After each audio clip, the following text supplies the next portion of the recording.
morning, Nigeria. Welcome to Daybreak Live Extra on Dominion Television. It's Friday, the 13th of February, and we are glad you're starting your morning with us. Samuluaimi Adelako, ready to walk you through the conversations shaping the nation today. And I'm Manu Luakboidu. From economic projections to political development, we lined up the stories, analysis, and perspective you need to stay informed and ahead this morning. All right, and I am Samson Balogu. As always, we bring you clarity beyond the headlines, context, balance, and conversations that matter on the Star. We begin with the Daybreakers examining a bold economic projection. Billionaire businessman Femi Otedola says expanded production at the Dangote Refinery could push the Naira below 1,000 to the dollar before the end of the year. Is this optimism, strategy, or economic visibility? We break it down this morning. Up next is the weather reports giving you conditions across the country as you plan your day today. Now we'll take you through Daybreak News covering the top national and international stories making headlines this morning. Right, after that, Yemi. Definitely. We turn to newspaper headlines and analysis where we unpack today's biggest front pages stories. Joining us for insight is Femi Ignatius, research and public affairs analyst, as we examine the narratives driving national discourse. And of course, at exactly 8 o'clock is the big story. We'll be looking at the implications of the proposed U.S. visa ban and sanctions bill targeting Kwankwaso and Mietiala. What could this mean politically and economically for Nigeria? Joining us for this critical conversation is Omolaja Olaoye, a public affairs analyst, and of course a good governance advocate on the Star. Definitely. And we wrap up the morning with Trend Watch, tracking the issues sparking conversations online and across communities. It's a morning of economic outlook, political analysis, and national reflection.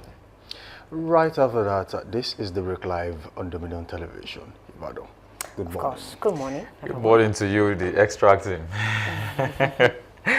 Or we should say the OM betting. Perhaps that works. Fridays are usually like that. That works. And I must say, Yemi must invite us to this very event she's going to. No. Otherwise, there might be crisis. No. Who will allow you leave this building? No.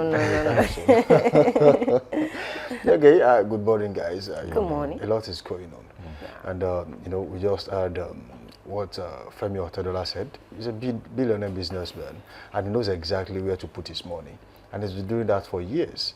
And coming out to say, just recently Dangote released a particular information out there and said, look, we have upskilled and then we are producing to maximum capacity at the Dangote Refinery, 650,000 barrels per day. I mean, that's a lot. And Otedola, who happens to be his friend and a business partner, come out and say, look, if that happens, and if it continues consistently, it means that by the end of the year, we might be able to benchmark $1 to 1,000 Naira. I mean, that's one thing that would be a giant stride and achievement for this administration, having been working tirelessly to make sure that dollar comes down.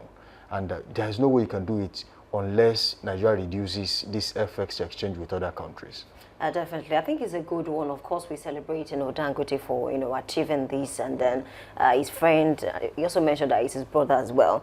And then the fact that, according to the report that we read, this is the first refinery in the world to attain and sustain full 650,000 barrels per day capacity on its crude distillation unit, that's CDU, and Motor Spirit MS block. So it is a good one for us, and of course we appreciate that. Imagine if two more refineries like our own refineries can work, along this capacity. It's going to be massive and compulsive for the people. But then it's sad that they are not, working perfectly.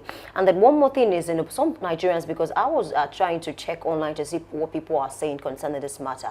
Some are saying, apart from, this, production, this increase in the BPD, other factors are involved to ensure that, Naira to dollar can reduce drastically. And I think they're very correct. But then it's also a good one. We can start from here too. And then one more thing that people are saying is the fact that, recently there was a drop in price, about 50 Naira, from 8 something, 840, 850, it dropped to about 740, 750. But at the end of the day, later, it went up again to about 800 and then came down recently again to about 700 or 740. So Nigerians are saying, why is it that we are experiencing that? But at the end of the day, it's always going to be like that. The price is not supposed to be fixed. It will always go up sometimes and come down sometimes, because certain factors factors would determine the price of fuel. So that's the way Nigerians should see this matter now. It is possible that we achieve an increase in dollar, because currently dollar is around 1.450. You know, depends on where you're buying from. So at the end of the day, we can achieve it. And then if at all we can even support Dangote Refinery as it is now, I want to believe that it's getting some level of support from the government, and that's why it's been able to achieve some of the things that, you know, is achieving now. Even when it was building this refinery, you know, certain things were relaxed for its sake, because, you know, he was trying to build a refinery. So I just want the government to continue on this, and at the same time, let's not neglect those refineries that we have. We should begin to look for what to do. Some persons are calling for privatization of those refineries. Some are saying sell it off. Some are saying lease it to Dangote, let him see what he can do with the refineries. These are options that we have on the table, and the government and those in charge of these must look for ways, you know, to better the lives of Nigerians by looking for ways to actually make sure that if at all we don't sell it, let's look for what to do with this refineries. At the end of the day, if all those refineries can come together to support Dangote Refinery, in no time it will work well, and of course the price will go down drastically. Right. Well, I think we should. I want to take it from the angle of the economic outlook, right? Maybe to first check the question that was asked, or perhaps what was postulated from Femi Otedola, to say that there's a chance for Nigerian Naira to trade at 1,000 or below before the end of 2026, if, you know, provided Dangote Refinery's dream come to pass. You know, so there's been that conversation around quarters, people claiming that maybe there's a political undertone to that statement, because just like you might want to agree that he's an economist, he's a businessman, and he's a tycoon, a high-profile business tycoon in the country and across West Africa, even Africa, you might want to question that based on the facts that you have, especially if you ask a question around what will make the Nigerian Naira to come up, you know, to rise from the falling state it has been. It won't just be the Dangote Petroleum Refinery situation. It's not enough to do that, right? While it is also one of the things that can help that particular situation, one of the things that can help the Nigerian Naira, it is also not okay to say that it is the only thing that is going to make the Nigerian Naira, because there are other things that are involved, especially if you look at the economic outlook. So that's why a lot of persons are saying, could there be a political undertone in this, in that maybe there is a view, or there's a chance, or there's a plan to get Otedola something, maybe a senior special advisor or something in this administration? Some have said maybe it's political, that when political conversation sets in, even the economists can lose their normal outlook, their economic outlook, and start prophesying. So because some have said this is just a prophecy, this is not actually what's going to be obtainable in the next maybe a few months. But maybe that they are being pessimistic. But if you have to look at, I don't claim to be an authority in economics and finance, but the few we've seen and the few we've read, we can tell that some of the things that's going to help the Nigerian Naira is improve fiscal and monetary policy credibility, and that's very important for Nigeria to sustain or to even attain that height of maybe selling at 1,000 Naira to $1. And exchange rate reforms and transparency as well is something to talk about. The FX policy, talk about all those exchange international monetary exchange rate and all of the reforms that can come from there. Also, increased foreign investment and capital is also one of the things that can help the Nigerian Naira, and growth in non-oil export and diaspora remittances. But I think one of the ones that people would say is the higher oil prices and stronger export earning. So if there is massive production in Nigeria, talk about oil, that we don't need to first take to somewhere and then bring it back using the using the US dollar, because that's one of the, it makes dollar to become scarce, because it's in high demand, because everybody wants to buy, especially importers and independent marketers want to get the fuel back from where it was exported to, so they have to look for dollar. So when you look for dollar, it makes dollar to be in high demand, and then it drops the Nigerian Naira. So that's more like the projection of things to say, if that is well sustained, that we now have production at a massive level in Nigeria, especially with Dangote, it can help in a lot of ways. But to now make a statement authoritatively as an economist to say, just if Dangote Refinery's dream come to pass, then the Nigerian situation of the Nigeria, fighting the US dollar would come to. I'm not sure that's exactly economical. I'm not sure that's finance intelligence. I beg to say, and I beg to be wrong as well, because I really do not claim to be an authority in this. But from the little we've seen, Dangote Refinery will do a lot, but to only do so much. It cannot take all the, you can't say you now give it all the credits to say if it comes this way, then the Nigerian Naira will increase, the dollar would come out. But I mean, I'm not sure that's exactly the statement that is actually true, considering economic outlook. Well, I think it's just alluding to the fact that there are several updates out there in the last few months talking about how President Bola Ahmed Tinubu has been dealing with the economic restructuring and new policies in the country. And some have spoken about the macro and the microeconomic strategies being put in place by the President of the Federal Republic of Nigeria. And some have alluded to the fact that he has focused more on the macroeconomic strategies rather than the micro. And that is why you still see that most Nigerians on the streets are saying they still have not felt the effects of what the president is doing, because he's focusing on something bigger that will eventually trickle down to the common man on the street. And if you see the set of people that are talking about this current reform, they are people who are the major players in the industry, especially in production. They are seeing the effect already, and they feel like if it is sustained for a number of years, it will eventually trickle down to the microeconomic strategy, which concerns most Nigerians. But then some have also said that if he focuses on the macroeconomic strategy now, it will eventually end up in a quick fix, because Nigerians will enjoy, but to what extent, for how long? And that is what we've been doing for a long time, going through rough patches, let's find a quick fix, and then just like you have a container that is leaking. Okay, you find a quick fix, let's just work on it right now, and then in the next 2-3 days it's leaking again. So how about finding a lasting solution to that particular container to stop it from leaking? I think that is the approach the president is taking. Now, it is not just about, I understand the fact that you don't want to believe Otedola as an authority on what the economy should look like or what it's looking like in the country, because he's also a businessman, and if it favors him, yes, he's definitely going to talk about how well it's looking like, especially when we talk about macroeconomic strategy. But what I am saying is that as it affects them, it is eventually going to affect average Nigerians too. Don't forget that when the issue of tax came on board, it's not just the poor that talked about tax. It's even the rich were saying, look, it's going to affect businesses. And they were looking for tax rebates and strategies to make sure that they don't pay too much. And that's exactly what even the common man are looking for. Now, aside from oil, boosting the non-oil sector will also help Nigeria. And one of the things that has killed the Nigerian economy for a long time is the fact that we rely heavily on importation. A country that depends on importation is destined to die. And that was where Nigeria was heading to. And if you remember when President Muhammadu Buhari came on board in 2015, he talked about buy Naira, grow Naira. Okay, he suspended the importation of some goods and then closed the border for some time. Why not grow rice in Nigeria? Let's buy the Nigerian rice instead of importation. Yes, some people complained, even Nigerians complained, but the people who complained most are the people who import rice into the country. They are looking at, oh, this is a source of livelihood that has been stopped.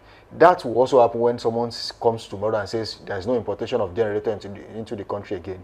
You would understand that there are people who are there that are benefiting and feeding fat on the fact that Nigerians are not having constant electricity.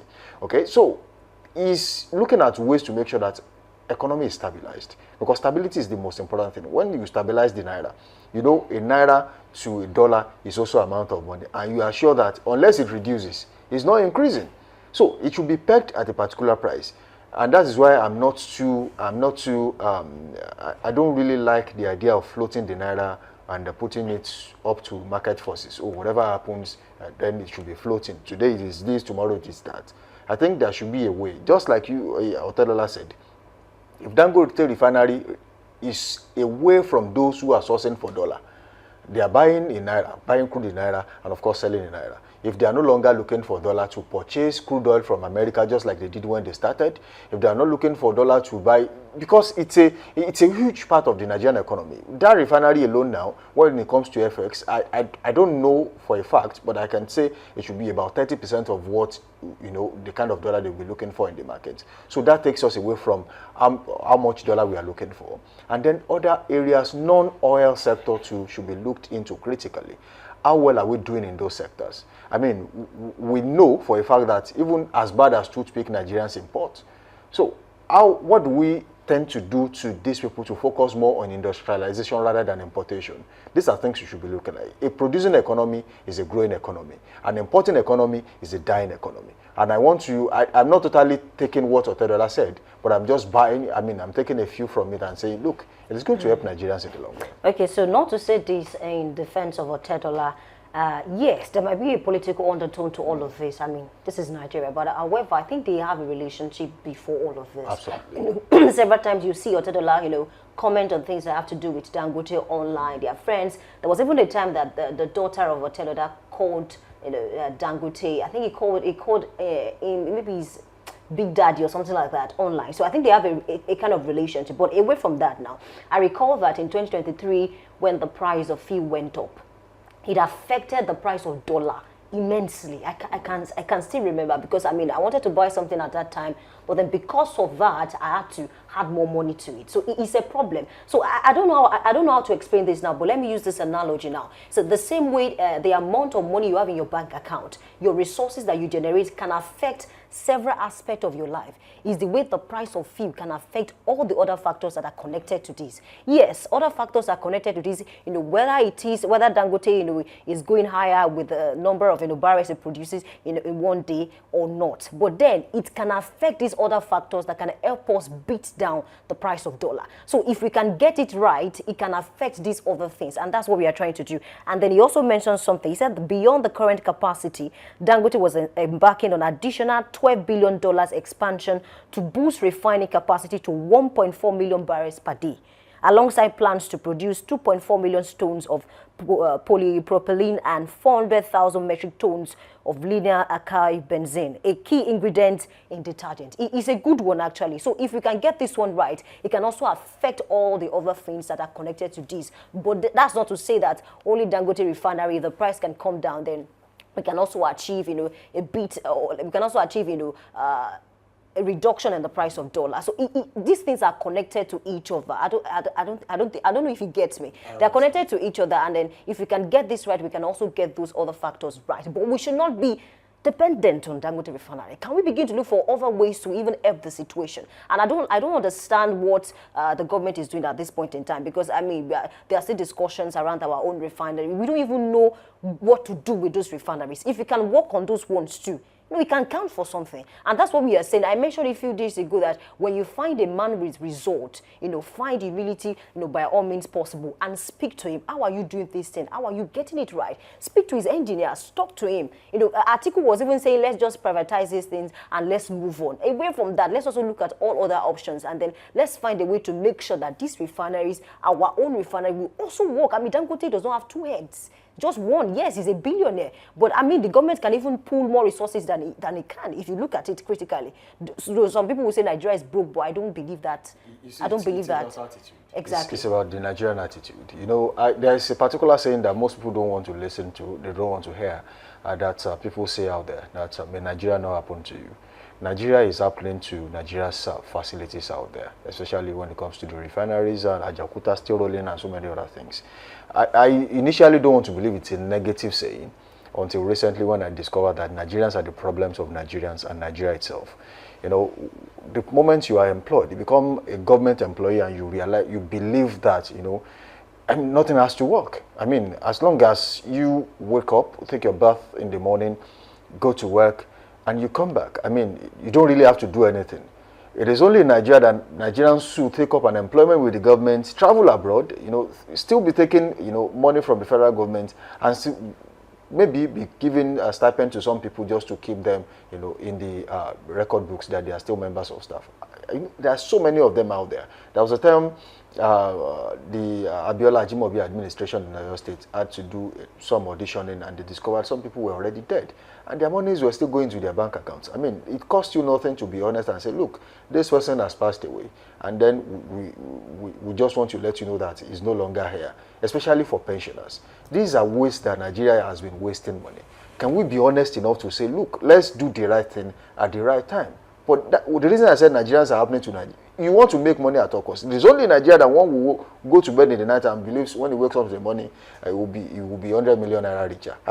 What exactly are you doing? But the truth is, that is the thinking of an average Nigerian. You see a car passing by, a Mercedes-Benz GLE, let me just see one money like this. This is what I will buy tomorrow morning. As in how? I mean, sorry. What exactly are you doing to deserve that? Permit me to speak briefly on what you've just said now. Just the same way it is at the quarters of the average Nigerian, it's also the same with government. And I think at an economic forum recently, Okonjo-Iweala was addressing African nations, and she was telling them that you need to invest in yourself. You need to grow the production capacity in every African state. And you can imagine, I think I was doing a bit of research. I discovered that DR Congo, which is the second largest African country in the continent after Algeria in terms of land mass, has the capacity to generate electricity for the rest of Africa, because of the Congo Basin River, that big, massive, because of course it has like a natural turbine system that would make it to generate power for every country in Africa. But where are we? That's another conversation. Meanwhile, the same country has some resources like bitumen and oil and all of some of these things. And you can still tell, if you look at DR Congo now, you can't even compare them with any big nations in the maybe outside of Africa, right? And it's still the same story, still the same narrative, because if we do not increase our production capacity, and not just about oil, we've talked about this, that there should be diversification of the economy. Can Nigeria be rich agriculturally? Yes. Does it have the potential to export agricultural items to every part of the world? Absolutely yes. Are we doing enough? No. What are we focusing on? So the moment Dangote came into refinery, everybody's talking about refinery again, into oil, I mean crude oil and all of that, which is good. But what can we do to other sectors as well? Agricultural sector. I think we are doing a bit well in media and entertainment. That's lovely. But what about other economic angles, so that we can also look at the projection and start working? And I think that's very important for even our government and every other person to now invest in the production capacity of this country to get us to where we need to be. Well, I think, when you spoke about agriculture, it made me remember the Dawn Commission, the Odua Group, and what they did with, cocoa money when the late sage Obafemi Awolowo was here. I think it's a template for everyone to look at. Let's go back there and see what exactly they did right at that time. Otherwise, we'll be circling. All right, it's a convenient place to take weather report on this show this morning.